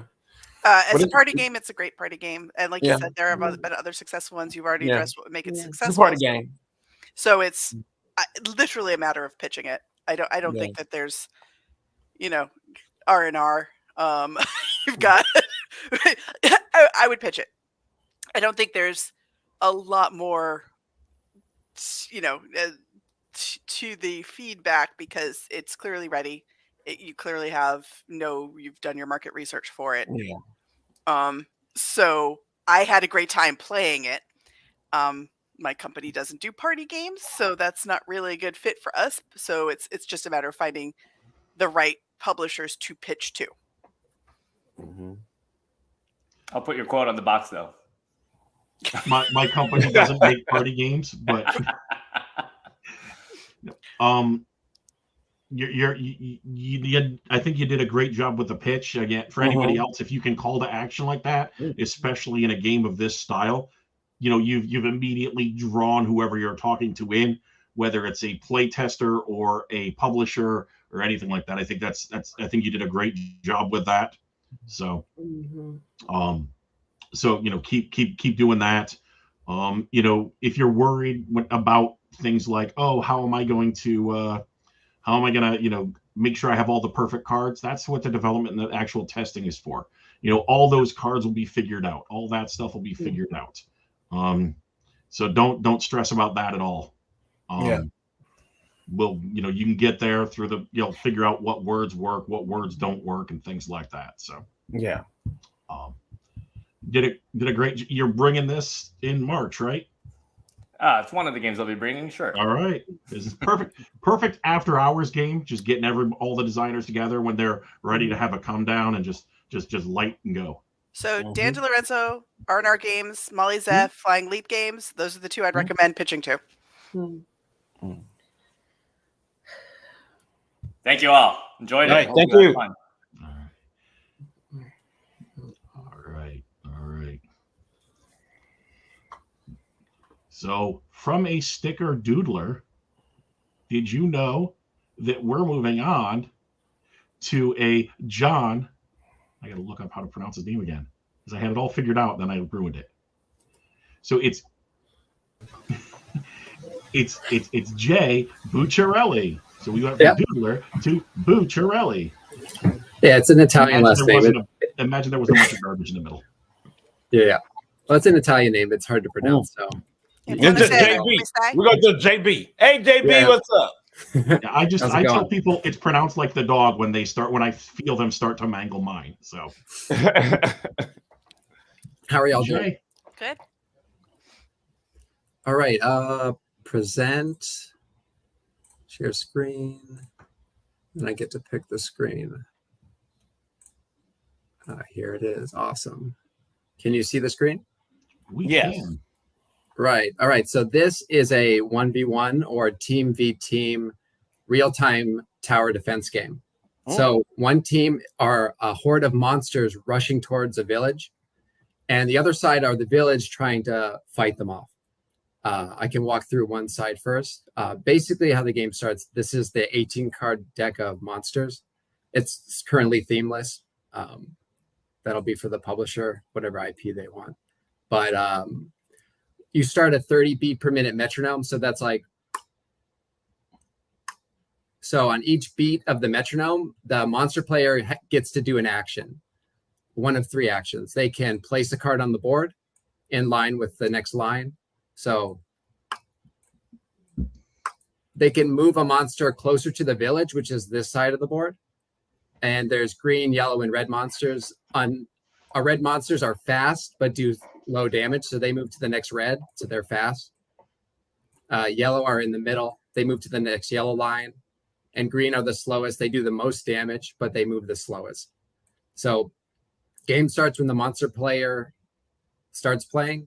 The round ends when they run out of cards. There's 4 rounds. If the village can survive to the end of the 4th round, the village wins. If the monsters can take the village out before then, the monsters win. Now, how does the village kill the monsters? Let's flip over to their side. As soon as the monster player starts playing, they can roll all of their dice as fast as they want, and they can set dice aside. And as soon as they match the dice on one card, say I roll 2 5s, I can kill this monster because it has 2 5s, and I throw it to the right side of the board. So I'm rolling as fast as I can, killing monsters that are coming my way.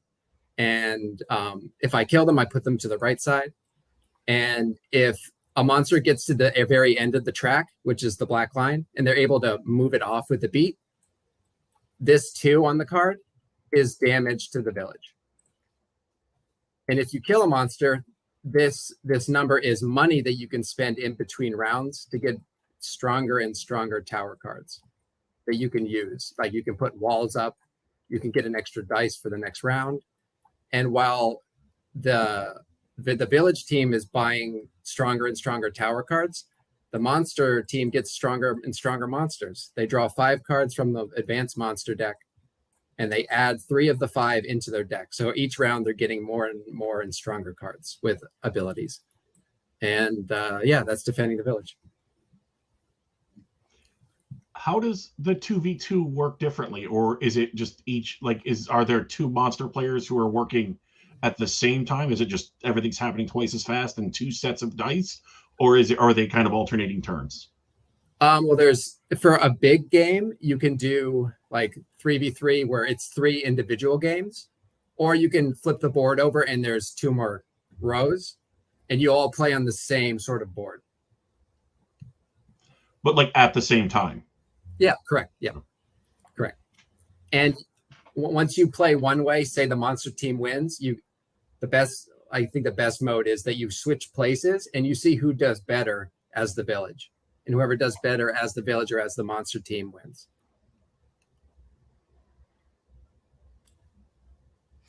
So I'm not worried about that because that's a dev thing. But have you play tested it? Oh, yeah, tons. At the bigger player counts, how does it feel compared to a 1v1? Oh, it feels great, both on the same board and as sort of individual games, because you're all playing to the same metronome. If you finish first, you look over like, oh, you're looking at your teammates like, oh, how are you doing? He's killing me. So it works. It sounds like pure chaos, which in the best way possible. The metronome versus the dice rolling, because also you have to tune out the metronome, I'm assuming, when you're on the tower defense side, to just keep rolling as quickly as you can and not listen to that beat and try to and so that's it's just a drum beat of war, right? It's some people it's going to stress way out, but most people but if anybody, but as a group of players, it's almost not the same mechanics at all. But what was it, the dungeon game where nobody can talk? 5 minutes? The Mind? No, not that's the Mind. not a dungeon game. No, there's the dungeon game with the pawns, and everybody has 1 pawn, and you turn a card, and that card gives you 1 arrow with 1 color. Oh, Magic Maze? Magic Maze. Yeah, Magic Maze. It has that same of polarizing, like I see people play it, and it breaks some people because they can't be quiet.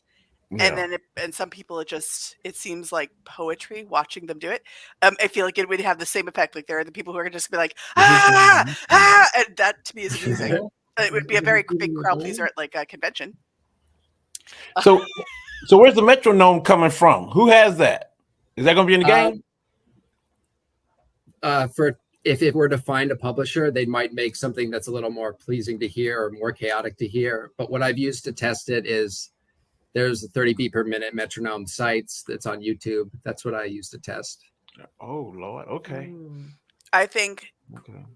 As a publisher, if they were smart, they would pay somebody to make an app, a very, very, because that's so small, I don't think it would be a lot, to have a thematic, like you said, some sort of thing that's built in already. And you could have audio cues that maybe help the village team or the monster team. You could easily add something like that. Okay. Interesting. Yeah, that was a question I think we all had, is where's the metronome coming from? Yeah. Yeah.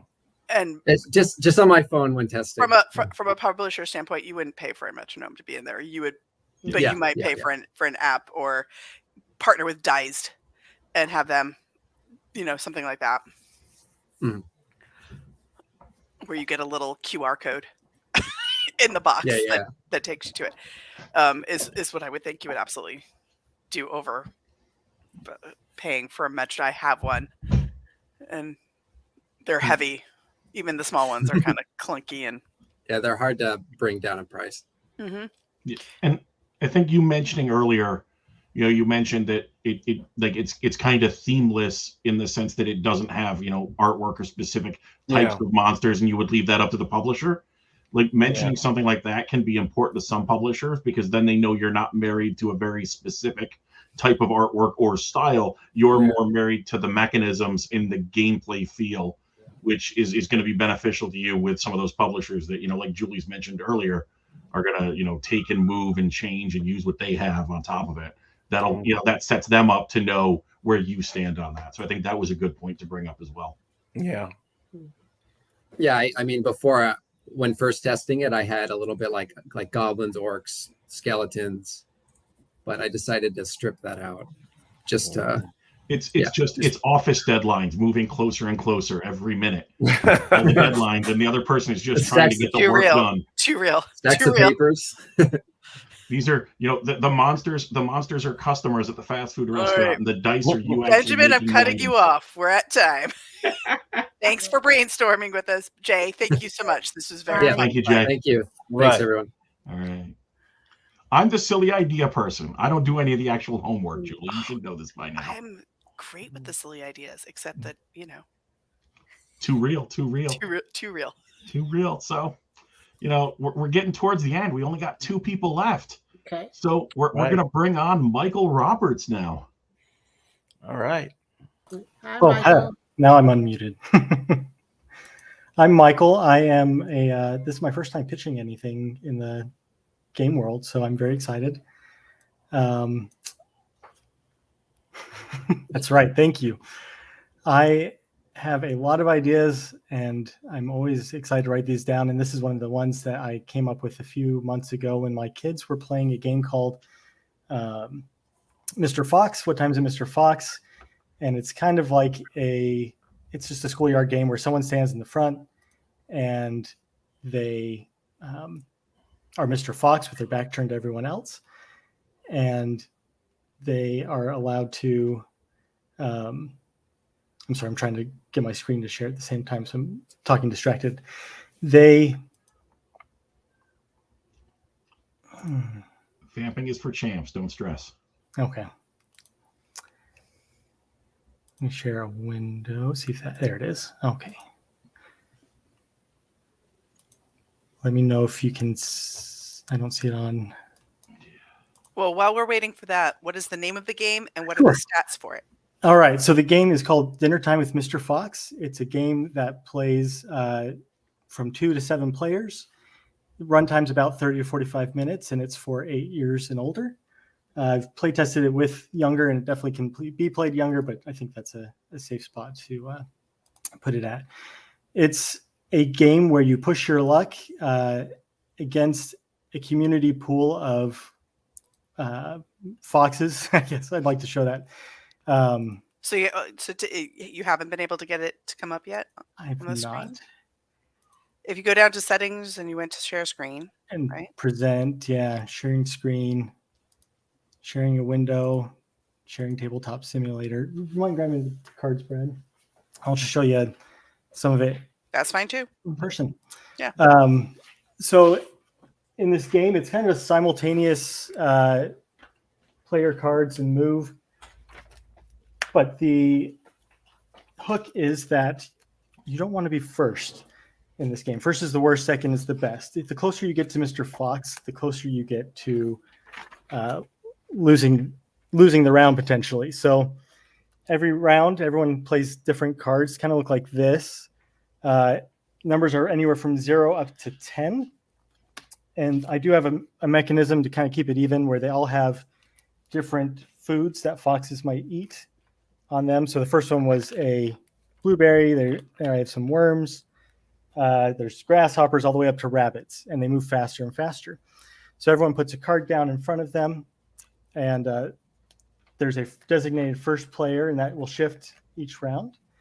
And the first player, after the cards are revealed, moves theirs along the track. And the next person will go and jump over that person. So you progressively get a little bit faster the later your turn is in that round. And your goal is ultimately either to not be first or to get up to the safe zone at Mr. Fox's table. You can get to him or to the table, you're great. If you go past, you're out. And if you're the one closest to the table at the end of the round, you're also out.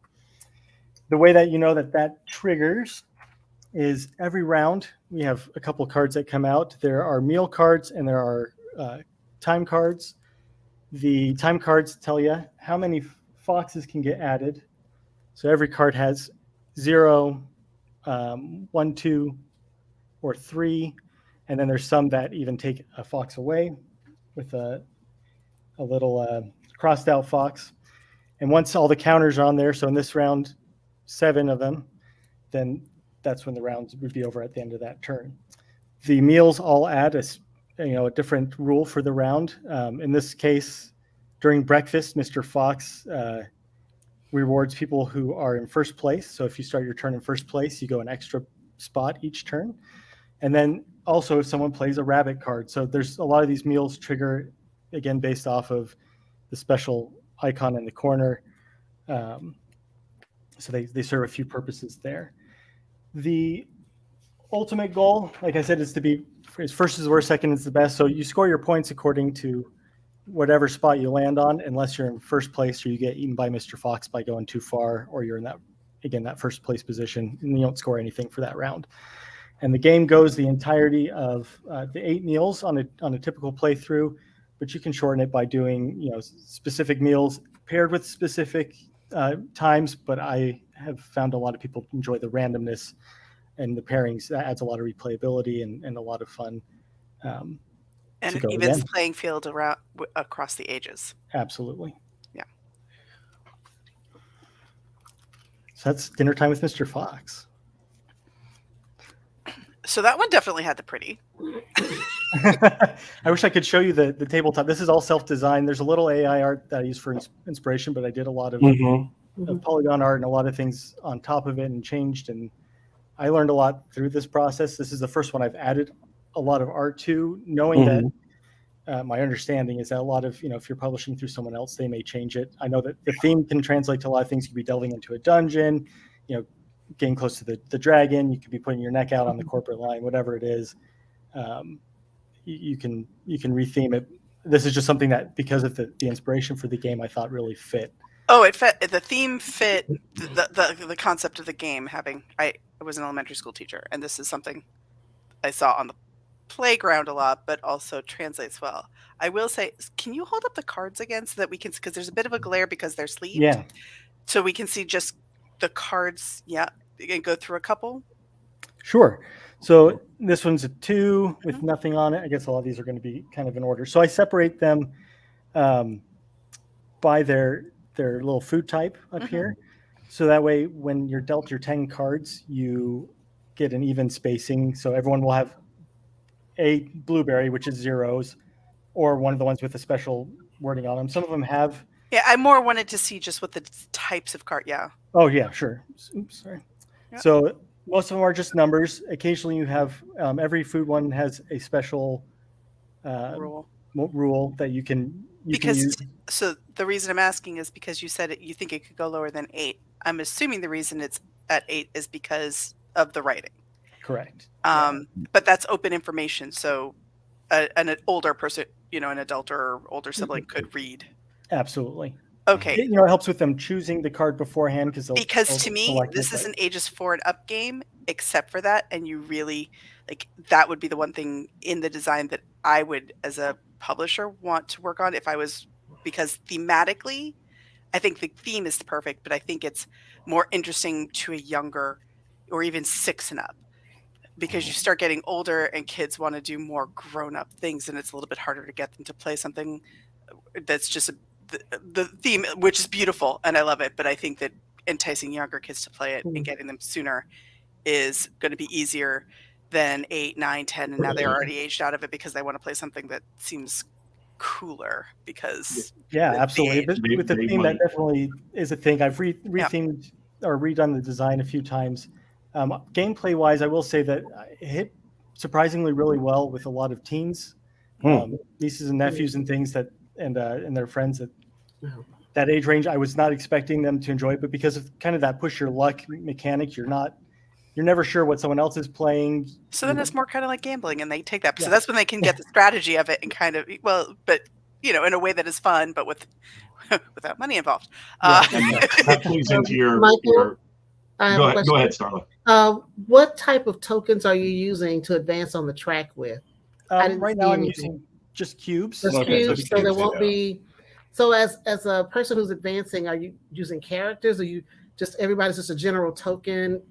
Right now, it's a general token. It could, like I said, could be rethemed. Right now, you're just an invitee of Mr. Fox to his dinner table, and so your hope is to get there to the table. And so I kind of wanted that to be part of the imagination. Meeple. Yeah, You could have different. It would be interesting to have people meeples. Maybe have an older person or a younger person.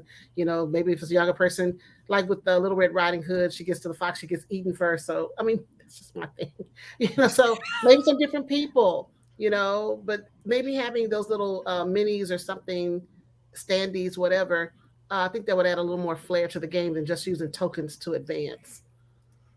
Just my thought. Starla's out here developing. She's developing, right? I'm good with it. No. And to Julie's point about those older kids, you mentioned, Michael, that you found that your older nieces and nephews were really enjoying it regardless of the theme. But you mentioned yourself that, some of that Mr. Fox, they might have aged out of Mr. Fox, but they haven't aged out of Push Your Luck. And that's where, a publisher could release, the regular version and the Gollum version, a la Century Spice Road, to get both levels. And maybe there's a couple extra twists in the older, the higher end one that do something. Maybe that's where the reading actually is, and the lower one's just the numbers. There's some play there. I think a publisher can, any publisher worth their salt is going to notice. And they're gonna be able to latch onto that and do what they need to meet their target audiences. Awesome, yeah. There could be variations, like a real family version, and then a little bit more, advanced version and things like that. Yeah. Okay, thank you so much, Michael. Thank you guys, appreciate it. So I need to use Beth Makes Games segue here just to make them feel special. It says, don't move too fast or the fox will eat you. We're not moving too fast, but we are moving on to Josh Robinson. Hi, Josh. Josh, we cannot hear you. Yeah, here now. Yeah. Oh, can you hear me now? Yes. Yeah, hey, there it goes. Nice to meet all of y'all. This is my first non-pub, but not my first unpub. I actually rented some table space at PAX East a couple years ago for the first game I worked on, and it was awesome. Like super we'll be good. There again. I'm sorry. We'll be there again. Oh yeah, I can't wait. I look for y'all every time. So I'm here to talk about Kitchen Kingdom, Lords of the Culinarium. So real quick though about me, I'm 1/3 of Wanton Walrus Productions.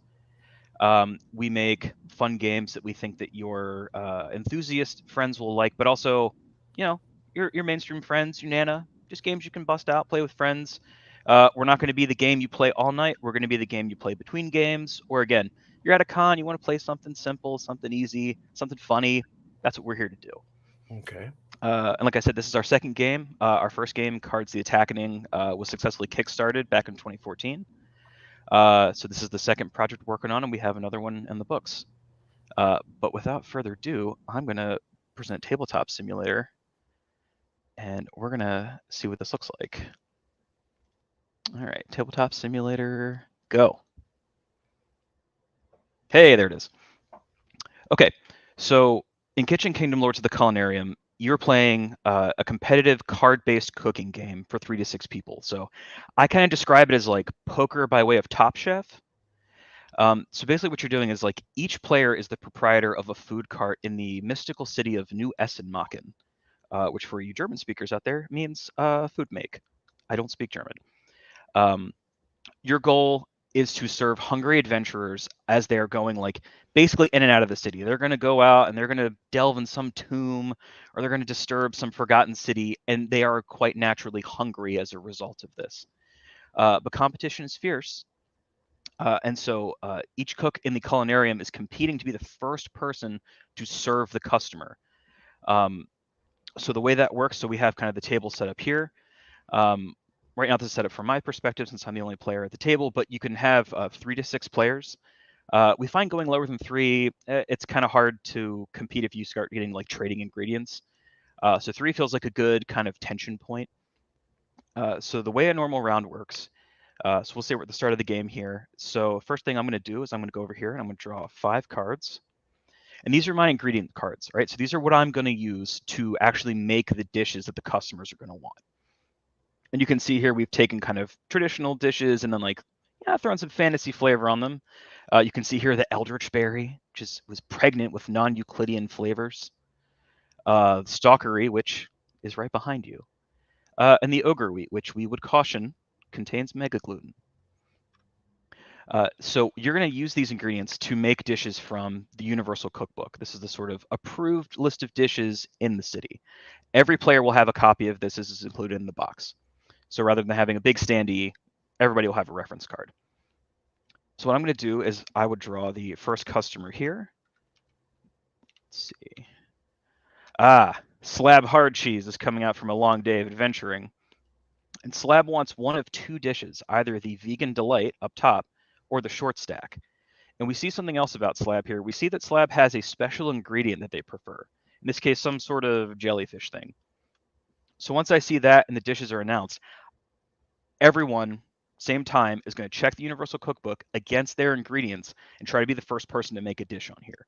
So I'm going to go through, and I have all the time in the world. Well, I have like 5 minutes, but I'm the only player here. So we're going to take a look at these ingredients. Let's see. So the Short Stack pays 2 gold. So I'm going to try to make that. Looking at the cookbook, I see that it requires the Dream Egg, Eldritch Berries, and the Ogre Wheat. How convenient that I have all of these in my hand already. It's almost like somebody prepped this. Stack that deck. Yeah. So what I'm going to go in, I'm going to say, okay, I have all these ingredients. And oh, what is this? I also have the special ingredient that they prefer, which is the Kiddo Fight jellyfish, sort of the spaghetti of the sea. So if you have a customer special ingredient, you can add that onto the dish and get a double payout. So what I'm going to do is I'm going to throw out my ingredients. And I'm going to add the special ingredient. And I would yell at the top of my lungs or at an agreed upon volume, order up. In this case, Short Stack. This would get me paid. We can see here again, this is worth 2 gold, but because I have the special ingredient, Slab is willing to pay double. So I'll take 4 coins from the pouch here. I will take these cards, group them up, put them in the discard pile. Slab has been satisfied. They go on their merry way. And then we would draw the next card. I would refill my ingredients back up at the top. And then the way we tend to have it played is the person who just successfully filled an order reads the next customer card, sort of in a way to help balance out and keep people from having too much of an advantage and kind of steamrolling, because somebody's going to have to be the first person to look at the card. And that's the game in a nutshell. So there's currently a dozen customer cards with plenty of room for expansion. We have, I think, about like 10 different ingredients plus some special ingredients for each customer. The game in total is 104 cards, and that includes so we're deciding to treat the payout cards or payout coins as cards, so you can fit it in a nice poker tuck box, which helps kind of keep the cost down as well. And so we're hoping to kind of move that for between like around $20. But that's Kitchen Kingdom in a nutshell. I'd love to hear what y'all think. It's pretty though. It's cool. It's cute. Thank you.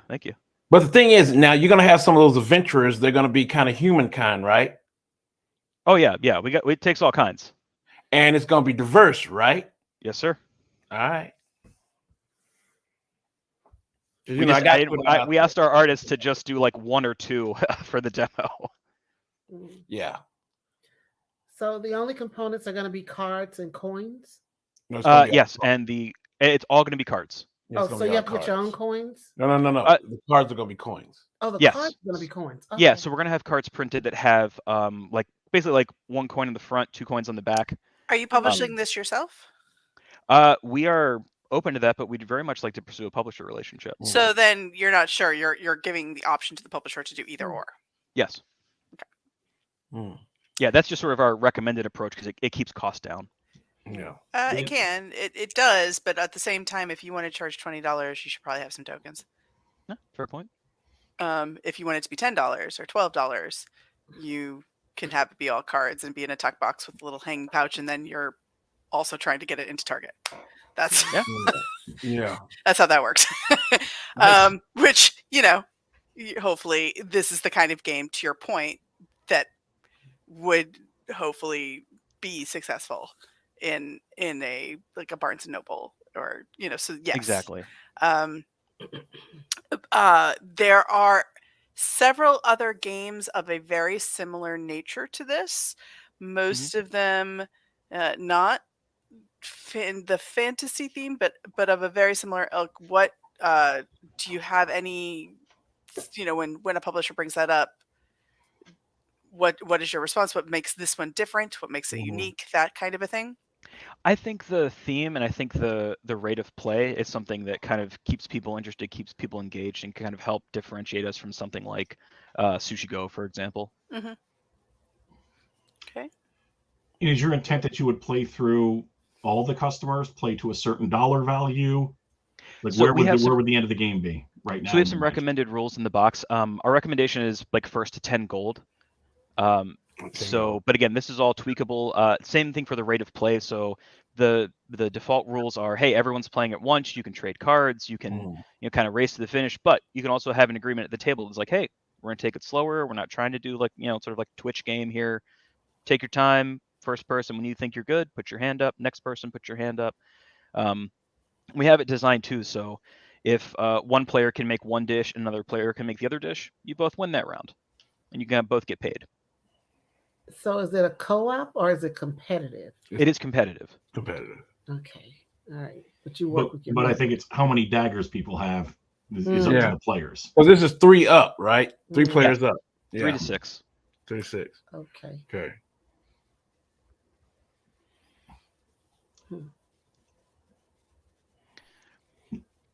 Well, like you said, I think the presentation is good. The polish is good. You have answers for our questions. So as a presentation, it's finding a publisher who isn't going to say, "Well, we already had that." Like that's the big concern I have for you. Gotcha. Is how is it different, like you said, than Sushi Go or Hot Pot or like I have fun playing all of them, but there are quite a few of them. At this Yeah, it's point. kind of like Looney Labs Just Desserts kind of sort of, Yep. Gotcha. So that is the one takeaway that I would be thinking about, is making sure that you really hit how this is different when you present to publishers. Will do. And with that being said, we are at time, and thank you so much, Josh. Thank you very much. Thank you. Y'all have a good one. So, how'd your first feedback frenzy feel, Mick and Starla? It was interesting. It was It's interesting to see the part, where, people pitching games that haven't, they're dreamed up and, they have a desire to get out there to people and the publishers. It's interesting because, like I said before, we see like the kind of close to end result. So, when they're ready to hit print. You're ready to hit print, or they're going through the Kickstarter phase, stuff like that. So, it's interesting. And these are, some of these are pretty close to that. Some of these are a little farther away, Yeah. And and one of the fun things about things like this is that sometimes the game that feels close is the game that somebody came up with 3 weeks ago, and sometimes the game that feels far away is the game that they've been working on for a while, because it really is a passion project. And I think we've seen both of those styles and everything in between today. Yeah, and like in our experience, like some Kickstarters, you wish you could tell them you need to go back to the drawing board for this. Hold up one second, because we've turned down a lot of games. That just like, nah, that's no, we can't do that. So yeah. What feedback do you have for designers who are looking to get to that next step? to get, maybe to get you to focus on something or feature something? Like what advice would you have for them? I love to say, make it make sense. Yes. So the theme has to, complement the components and the mechanics. I'm a real stickler for artwork and components. If you didn't go out of the way to make the artwork something that I want to look at, that's interesting, I'm not going to want to play it. I understand that these games are not, some of them are not at that stage, but my comments to people were to get it to that stage. I don't know what the publishers do, but I'm looking at the games that we get our hands on. Some of the artwork is not there, and that's one of our critiques. So I just like to see somebody really go out and get it all together. And if they're flexible on theme, that's great. But for me, when you present it, I would love to see something concrete where this is what I want to do with this game. Because see, the one thing we do, we have, all of our RPG, family, our fans, our subscribers, we got to tell them, hey, this is a cool game, go get it. So they're depending on us to let them know that this game is good enough to, go out and get a look at. So if we looking at it, it's not cool, that's an excellent point. If we think it's not cool, what's up? We're not going to share it. Yeah, we're not going to share it. Yeah. So if you're looking to so many of these designers are looking for a publisher, but many designers get to a point they're like, you know what, I'm going to go on Kickstarter and I'm going to try to publish it myself. And that is an excellent point. Is that at that point it needs to be something that other people can see the vision. Exactly. 100%. Yeah. Exactly. Yeah, because another thing is that there's themes out there, and and they have to play test. I mean, just play test the stuff out of it. Play test your theme, play test your art. Just show people stuff. Just don't say, hey, I like it. My family likes it. I'm going to Kickstarter. No, Grandma loves it. Let's not do that. Let's not do that. So, play test, go around, go to Unpub, really research and do your research and really play test it and show people like, hey, do you like it? Does it play right? So because when it gets to us and, even with the publisher, you're like, nah, we can't, we don't like this. I mean, as gamers, if you're trying to reach the gaming community, you're going to have to step it up. Yeah. Like we were telling the last guy, not the last guy, the one with the Fox thing. What are you using for components to get to the Fox? Cubes to me are no longer acceptable. I mean, you can do something more. You can make it a meeple, do something, but just basic cubes. Because we look at it all, we just like now we're spending this money. You want something that's nice. You want Yeah. something that has table presence. Yes. I mean, for us who've been in here for the time we've been in it, I mean, what, a decade now? Yeah. Basic games are not going to cut it for people to spend $40, $50, $60. You have to step it up. Yeah, and we're asking folk to do that. Even the $20 card game, make sure the artwork is pleasing. Make sure it's something that's interesting.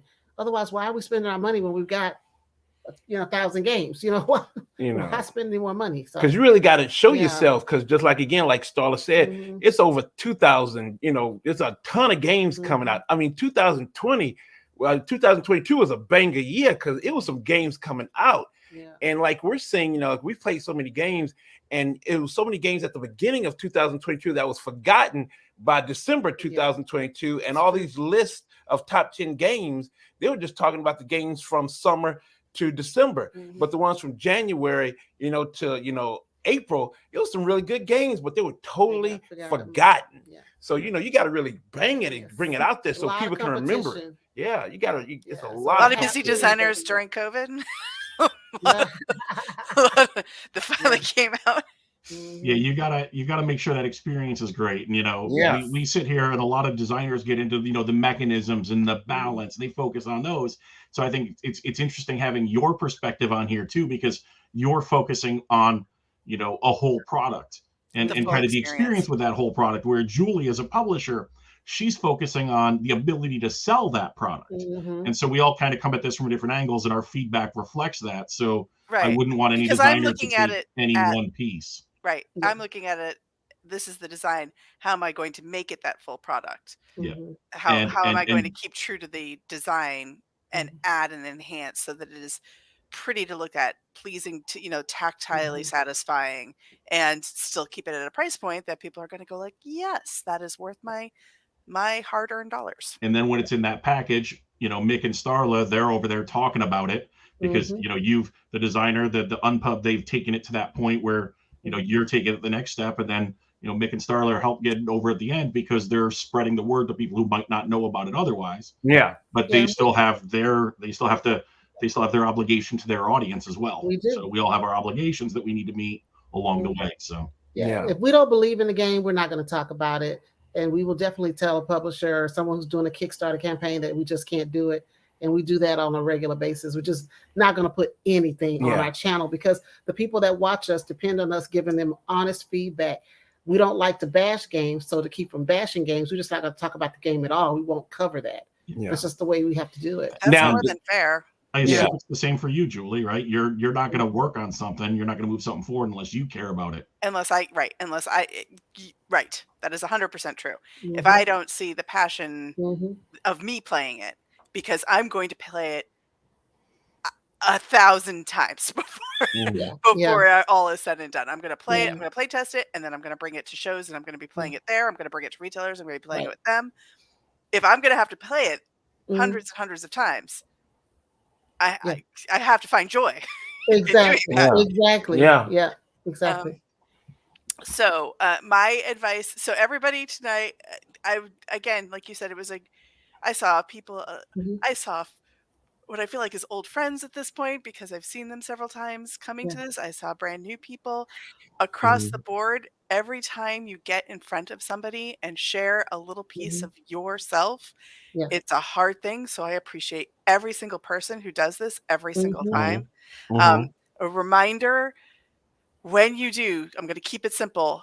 Make sure you have your contact information on your sell sheet and your stats so that as a publisher, I know how to get a hold of you and I have the basics to remind me what it is. You can tell me all your passion and your love and what made it important to you, and I will feel that. But if I don't have your contact information, I'm not going to be able to get back to you when I have gone through the entire evening and have to then, reach out. So make sure that you have your basics covered as well as your cool hooks and and whether you have art or not, make sure I can contact you. Please. Please. Yeah. I'm keeping it simple for my feedback. Yeah. Awesome. And my feedback is just to get out there and, meet people. So, we talk about, we've met some of these people before. We're hanging out with old friends for the first time. It's my first time really hanging out with Mick and Starla, in any real capacity other than, passing in a convention and saying hi. Yeah. So we're all about building community and find that community where you can, because those play testers, those designers, those publishers, those media members, they're all going to help you make your game the best it can be. But you've got to reach out to them and work on that. And that's what we do. That's what I do as the mayor. That's my role. So that's what I want to see. That's cool. That's cool. How can we find you online to talk to you in the future? Talking to us? Yeah, we're talking to you. Go right here. Well, if you're looking for Our Family Plays Games, you can find us on Facebook, Instagram, Twitter, and YouTube, all under Our Family Plays Games, except for Twitter, we're at _plays. On Twitter, no. Grant changed Twitter. No, you're Our Fam Plays now. Yeah, you're Our Fam Plays. That's right, he did. Yeah. See, I forgot. Hey, we got a whiz, he be doing stuff. He be doing stuff. We got a wizard, he be doing stuff. Yes, our little wizard. Our little wizard, he be doing stuff. Oh, this Sunday, come check us out. We're rating the games of 2022. So come on. Are they all from December on because you've forgotten the games beforehand? No. They're from all the games we played in 2022. We're having 3 shows. We're gonna rate all of them. All of them we played. Yes. The good, the bad, and the ugly. And we got some ugly. Yes. And I'm Julie at Van Ryder Games. So Van Ryder Games is where you can find me. And I'm on social media, but all I do is post pictures of my cats in my private. So Van Ryder Games is really where you want to reach out to me. And I can be found on Twitter. We can find more about Unpub and Nunpub at the Unpub on Twitter. We got Unpub on Facebook, unpub.net, Nunpub on Twitter. If you want to reach out to me personally, it's some fat kid on Twitter. That's SUM fat kid. If that doesn't work, you can always call 1-800-BEN. But thank you, everybody, for participating. Thank you to the designers. Thank you to chat.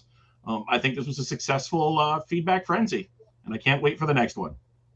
Yes, Well, thanks for having us. Thanks for having us. Thank Everybody you. be safe. Have